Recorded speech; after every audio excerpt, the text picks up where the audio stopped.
What a challenge and what a world final. And we talked already about different aspects, and one aspect is money. So for those who build the robots, they need money to buy it, but also for the whole organization, we need sponsors. And I'm very happy to welcome two persons, three, who would talk about these things, and they have special hats on their heads. Hi, Klaus, nice to meet you again, Secretary General of the WRO. And please, perhaps you introduce also our second guest. Yes, I'm very pleased to be here today, and together with Gareth and James, who is our strategic business partner manager. And we are here wearing these fabulous red hats because they are courtesy of our new gold sponsor, Red Hat. And we're just absolutely delighted to be working with Red Hat. Not because they're not really just only a sponsor of us, but they are also bringing all the expertise from across their organization, and to help us develop our programs, to help us do new projects, but also to build links between WRO and industry, and real world challenges, which is what WRO is all about. So Gareth can elaborate further on that. Well, for those of you not familiar with Red Hat, they are an open source software company. Now, open source software products are released under licenses, allowing users to study, adapt, and distribute the software anywhere they like. And that allows anybody else to get involved in developing it and move it forward. Now, for us, this is a great relationship with WRO because obviously we have robotic solutions to the challenges that we set. And when we look particularly at the new futures categories where competitors can use any hardware or any software, and where competitors are learning from one another and developing new ideas by building on old ones, this very much reflects the Red Hat ethos. And so what we're going to see now is a film that Red Hat have provided us with, which gives you a good idea as to what sort of company they are, the work that they do, why they are very good people for us to be working with, and also why they want to work with us going forward into the future. Very cool. So I suppose we take a look at the film and then we meet again to talk a little bit about the future and how we want to work together with Red Hat. So up to here, thank you very much. And let's the film start. Thank you.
I joined Red Hat back in 2015.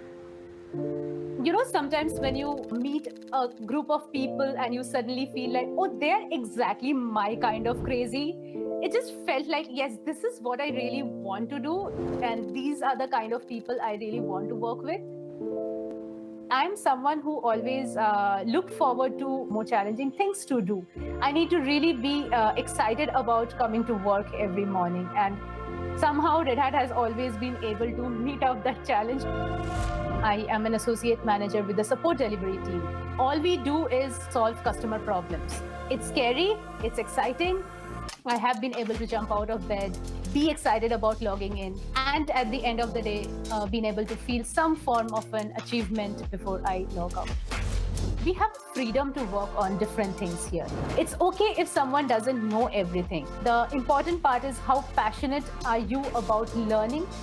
More than that, how passionate are you about solving a customer's problem? When you work out solving that problem and know that, okay, I have been able to help my customer resume business, that's a definite happy feeling I walk out with at the end of the day, every day. I'm Priyanka. I am an associate manager and I am part of the Red Hat product and technology organization.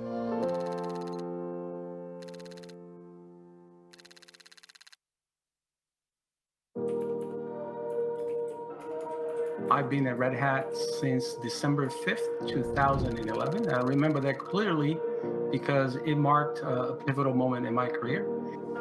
As a person with a disability, Red Hat is definitely one of the very few places that I worked where people did not make any assumptions as to my capacity to do my work or to collaborate with others. I've been empowered from the very beginning to do what I do best, to participate. Working for the products and technologies organization here at Red Hat definitely feels different from everything that I've ever done in the past. Innovation and collaboration is a default mode for all of us. You talk to anyone at Red Hat, you can see that they are here because they care about what they do. These are people who are fully vested in what they're working on. We get to work on the next version of a product, the next solution to a problem. What makes Red Hat different, in my opinion, is that we get to define the open source way of tackling that problem. I'm Augie Maciel, I'm a senior manager, and I am proud to be part of Red Hat's product and technologies organization.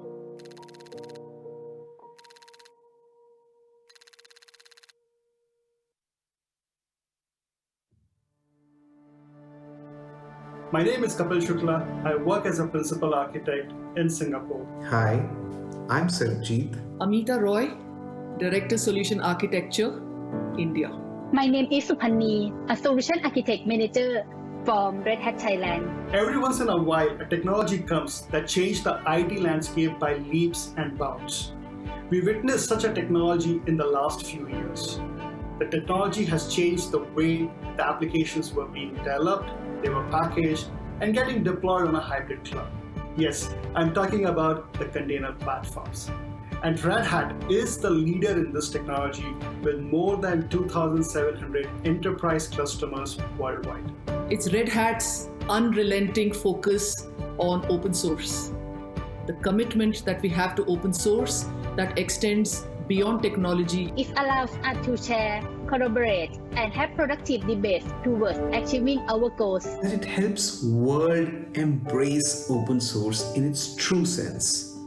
And that's all possible by the support which Red Hat provides to its customer. As a solution architect, you will be talking not only to your external customers, but very often to your internal stakeholders. A chance to be the trusted technologists working with our customers and partners as they navigate their open hybrid cloud journey. You will be providing solutions to problems. And therefore, it is important for a solution architect to be logical, strategic communication, and influential. To genuinely connect to your customers. The power to collaborate with communities consistently for more than 2 decades is what makes Red Hat innovative in its approach, and that becomes visible in Red Hat products. It's a Red Hat culture. It defines who we are. It is reflected in our products and services. In fact, it extends to just about everything that we do. It allows me to contribute to the growth of others.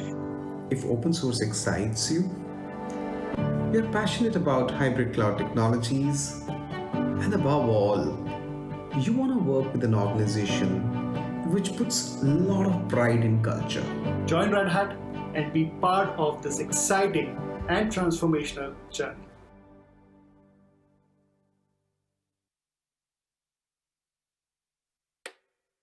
And what's this one? This is a fun little thing. This is a thing that we call TinyBot, and we were working on a project that was actually about security in ROS, and we needed to demonstrate that we had made a secure system that you couldn't hack into. And so we actually built an entire Lego town and then had robots like this running around, and we showed when there was security was turned off that the bad guy could take over the robot and then mow down the Lego people. And then when the security was turned on, the bad guy couldn't take over the robot. So we saved the Lego town.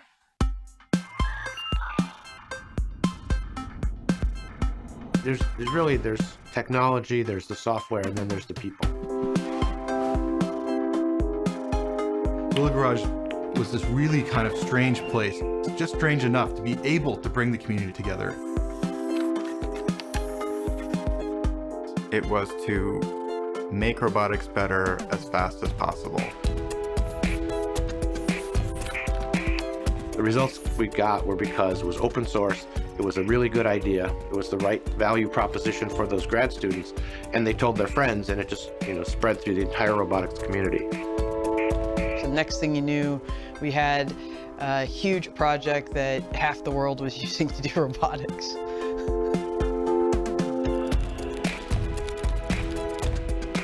We were working on trying to make robotics happen as an industry, so moving it out of just research labs and into the real world. That was our goal. And one of the great things that came out of it was a robot operating system.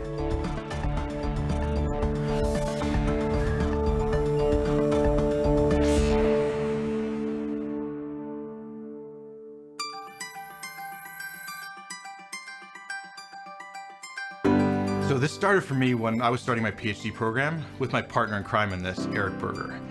Now, we studied a bunch of things going on in robotics. At the time, you've talked to Brian Gerke, right? So at the time, there was a platform called Player Stage, which was a very successful open source project in robotics, in basically like robots that drive around.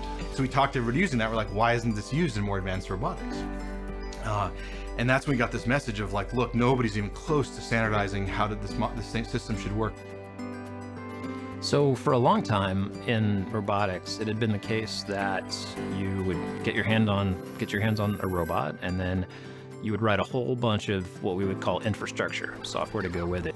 And that was just to make the robot vaguely work. Then after that, you could do what you actually wanted to do, which was to do an experiment, solve a problem, test a hypothesis.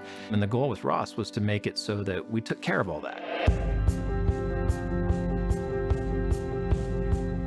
ROS is what makes it possible for body parts of the robot to talk to other body parts, and for humans to filter through all of those messages that come spewing out of the machine, picking out the ones that we care about and using that to build applications on top of. That's how I think of it. Software has to combine together, and if you want to do a big multi-person effort, you have to have a framework for that. ROS was that framework. What it means is that if you want to develop a new robot, you don't have to start from scratch. You don't have to do the fundamental, sensors talking to computers. You don't have to do the fundamental navigation. You don't have to do the fundamental perception. That's all built into ROS. That notion, that core idea that I can use ROS and take my piece of this, but combine it with everybody else's best of breed stuff, that's a really powerful idea, and that idea spread like wildfire.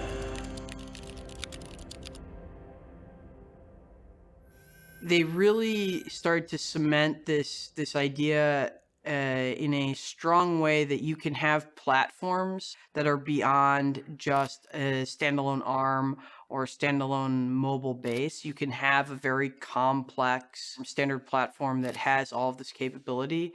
And I think giving away the first 11 PR2s had a big impact in that way.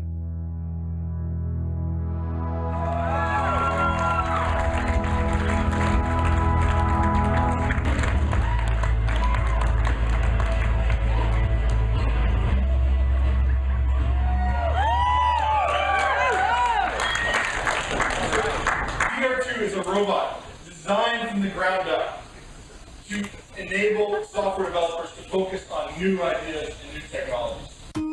The PR2 stands for Personal Robot 2. It was a combination of like the sci-fi idea of a robot and the reality of what is required to make a robot that can do all of the things that you want a robot to do. I think of the PR2 as really a research platform for trying out ideas and prototyping, but no one wants that thing in their house. Like, it will destroy your carpets, first of all, and freak out your dog. The PR2 was not the point. It was practice for Ross.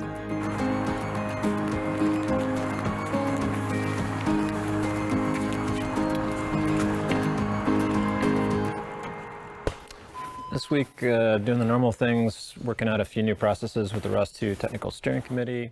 My memory recalls I believe it was a Friday afternoon, might have been happy hour, sitting outside of Willow Garage, and Brian proposed this idea to me about splitting off to form the Open Source Robotics Foundation.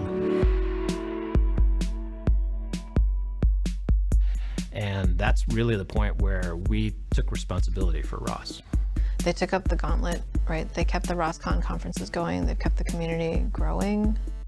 And that's really accelerating not just robotics research, but robotics industries everywhere.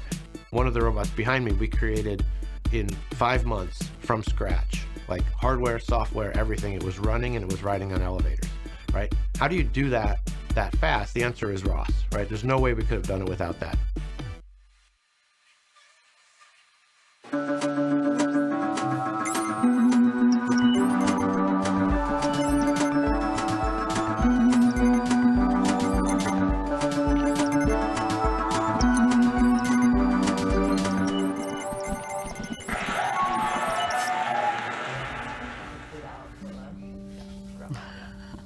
I mean, Ross really transformed everything.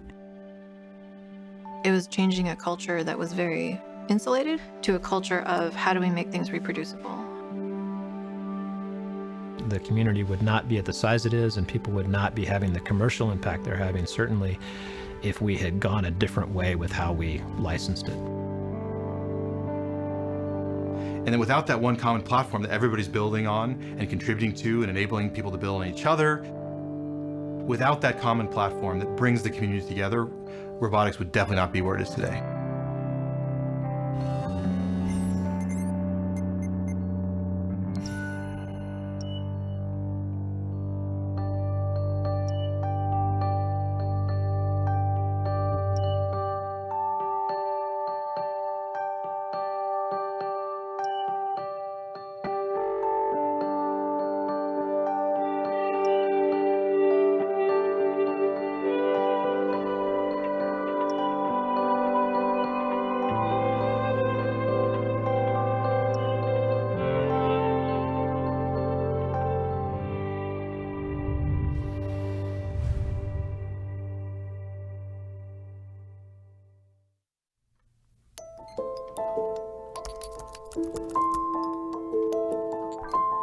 Okay, there we go.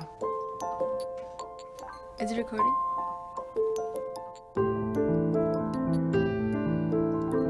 Camera recording.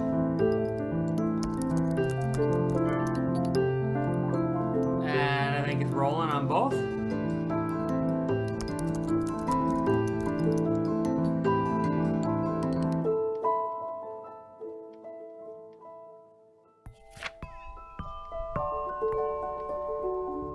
My educational journey actually started in high school, I guess you can say, when my main goal was actually just to graduate with a high school diploma. However, that became an obstacle when I got pregnant in my junior year.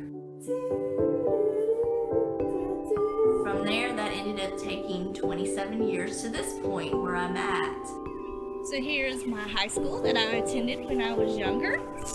This is also where I met my husband. I like to call him my high school sweetheart, who is now my college sweetheart. My son started college at the same time I started college. It was pretty interesting because eventually all of the kids were in college at the same time as me and my husband. I like to say we're all first generation students. It becomes harder when there's 4 of us I'm having to pay for. In Arkansas, we have a good number of first-gen students at all our institutions just because we are not necessarily a bachelor degree state. Finding ways to kind of elevate them and help them be the first in their family to graduate college, which is a big deal and can really change generations. Students who are not familiar with going to college, they may be unaware that they need to pay for books and course resources. And that is a huge shock to a lot of our students. If I had known what I know now as a freshman, I would be looking up PDFs like nobody's business because, the amount of times that you don't actually need the textbook is insane. Okay, yeah, it's $300, but it's also $300 next semester and every semester for the rest of your college career. I know that that's not a big amount of money in the adult world, but when you're a college student, that is like millions. Okay, so imagine you're a student from a low-income family and you're struggling to pay and you're stressed out. Now you have additional responsibility to go and talk to your professor saying, "Professor, I'm poor, I can't afford, and I need help." They've already kind of internalized that defeat. And that's a horrible way to introduce someone to college.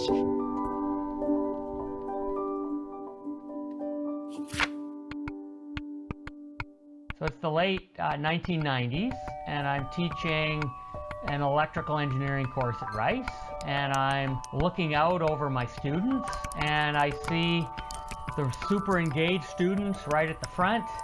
But I'm also looking at the back, right? And the students that, tuning out, falling asleep.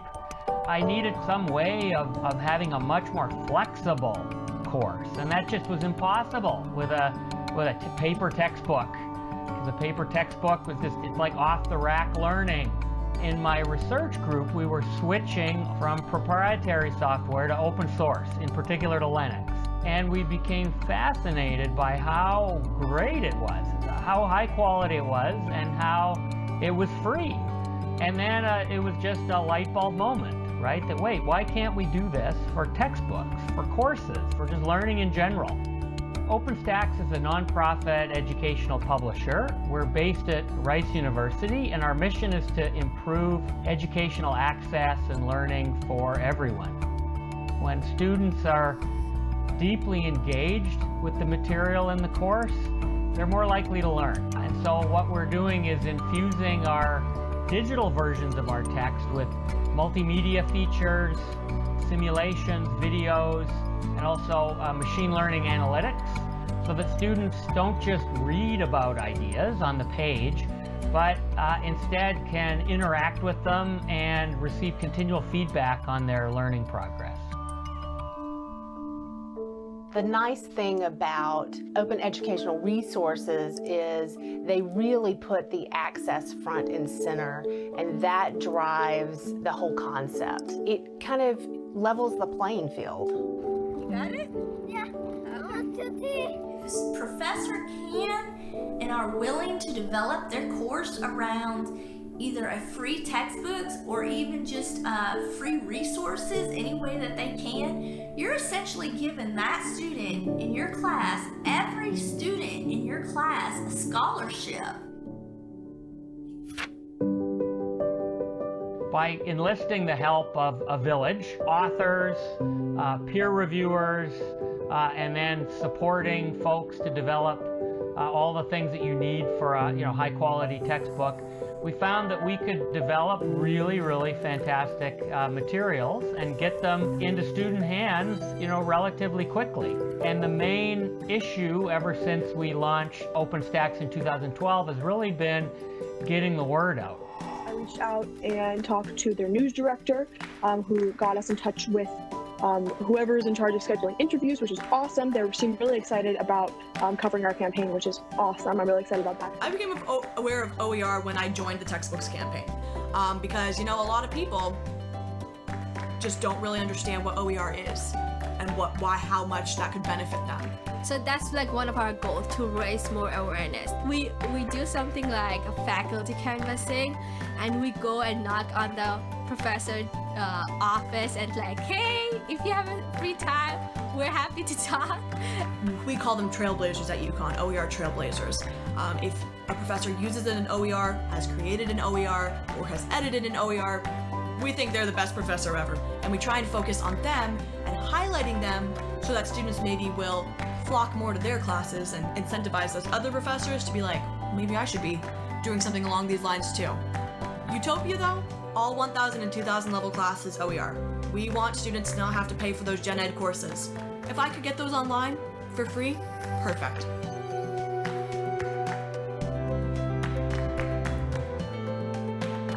I do think that the more you know about OER and what it can do, especially if you're in the student success business, you should be really interested in it.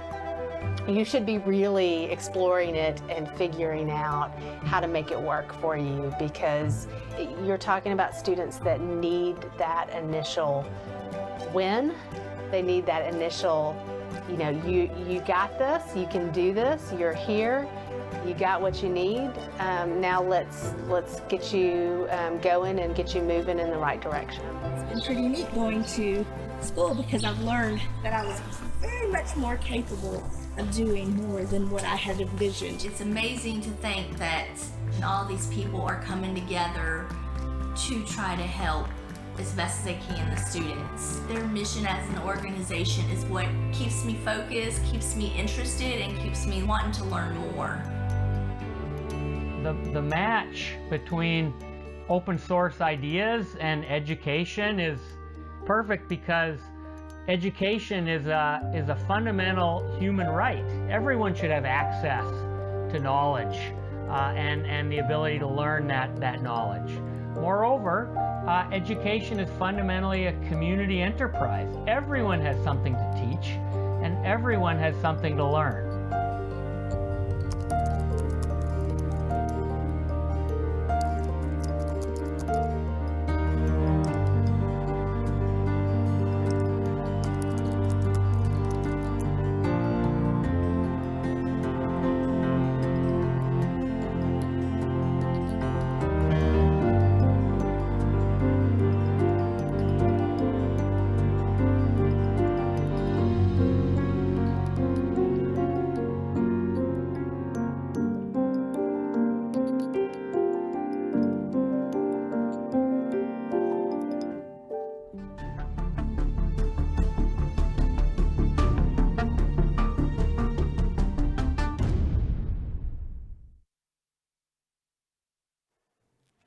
Red Hat, a cool partner, open source, to share experiences with the world, but also to get experiences from the world. And this is also the spirit of WRO. We want to make a better future, and we start kids, we're starting this with kids who we want to motivate to think about solutions without any frontiers. But to organize all this, to have this nice setting and so forth, it's a big challenge being Secretary General of the WRO. We are very lucky about the children and how they manage it, but all the organization also needs to run, and this doesn't work without money. So tell us a little bit about your experiences in collecting money for WRO. Well, first, I'd just like to point out why we believe that Red Hat is such a great new sponsor for us. I think the video shows that clearly. You know, they are a company that is involved in robotics, first of all, and they are a company that's involved in giving back and spreading education, giving opportunities for everyone. And this is exactly what we are trying to do. But in general terms, the WRO would not be possible without our sponsors. So, and that goes for all the sponsors we have, and we could use more. Really, we could. And so the support we get from Red Hat, from Lego Education, from Juniper Networks, and our silver sponsors is just fundamental to our opportunities to operate, because it does cost money to develop a program like WRO and bring it worldwide, not just for the association, but also for the many, many national organizers out there in the world. So maybe, Gareth, you want to elaborate a little bit on the need for more companies to come forward? we really need more companies, more foundations, more grant-giving organisations to come forward with not only financial support for WRO, but also their expertise and their guidance and their opportunities to link the WRO programmes with the real-world challenges that they are having to address. It's very important that we make the WRO experience for young people relevant to business, to show them where they could be going on to in the future. So for us, we need the financial support and we need the expertise as well. And it's worth remembering, of course, that WRO is a global organisation. We have almost 100 countries that we're working with. Many of those are with young people who have so much potential but just don't have the resources to get properly engaged with the programmes that we offer or other STEM opportunities. Hence, we need so many more people to come on board to give us the resources that we need to reach those young people and to enable them to fulfil their potential. So, sponsors in the world, if you want to have more arguments, be part of our online event this year. But on the WRO websites also you can see films of the competitions live in other countries. And if you watch in the eyes of the children how eager they are to solve the problems and even how they motivate their robots to win is really impressive to see. And we can proceed also in this with sponsors, and I'm quite sure there are a lot of advantages, not only in online presentations like this. The World Finals are also really special, and we gather a lot of people. Perhaps you have again some ideas why it's really good to be partner of WRO. It's a really good opportunity to work with WRO because it gives our partners, our sponsors, an opportunity to meet with young people, to see just how creative and inspired they can be, and to give them an opportunity to engage with them and to share with them their opportunities and experiences from being that bit older, and show the young people what opportunities they can possibly have for themselves. But it also acts as an encouragement to the sponsors and their staff, because when they meet with the young people, often it's a great opportunity for them to re-engage with the inspiration and the excitement and the love of STEM, but also for the people who are volunteering and engaging. It's a great way for them to develop skills, communication skills, volunteering skills, just learning how to communicate with people who may not be quite as technically au fait as they are, and actually then working out how to actually engage and enthuse those young people. So what we need from our sponsors is their expertise and their manpower. We need those volunteers, we need the people on the ground to help out, and coming along and getting involved in a WRO event, whether it be an in-country competition or the international finals, is a great way for the sponsors, older people like me, to meet with the young people and to really get that excitement about science and technology all over again. Yeah, and even perhaps ideas for new techniques, because very often they deal with sustainable things because the climate will change and there are a lot of problems, and the children don't have any frontiers. They don't think about money. They also want to present their ideas, and perhaps they are inventors, and perhaps they, from the WRO we get some new impulses for former strategies. So you've summed it up beautifully, because the young people, they don't have any boundaries. They're not constrained by understanding how a company operates or having to think about what the bottom line financially is. They can just have the ideas. And then it's down to the people in the companies to go, actually, maybe we could make that work if only we approach it in the right way. So join us. WRO is really cool. For sponsors, we need the money, but we assure you, and if you look into our eyes, we are smiling not because we are on television, because we are smiling because we are part of it. We already saw uploaded videos. We saw the enthusiasm of the children, the enthusiasm of our judges, and the coaches around, and I suppose also of the parents, to help the children to be more successful. I suppose we need to answer some questions, and I'm very happy to have the specialist team. So up to here, thank you very much, Klaus. Thank you very much, Gareth. And sponsors, you know whom to talk to. Take your mobile phone via email, or you find the address on the internet. We will be very, very happy if you join us. Thank you very much, you both. Thank you.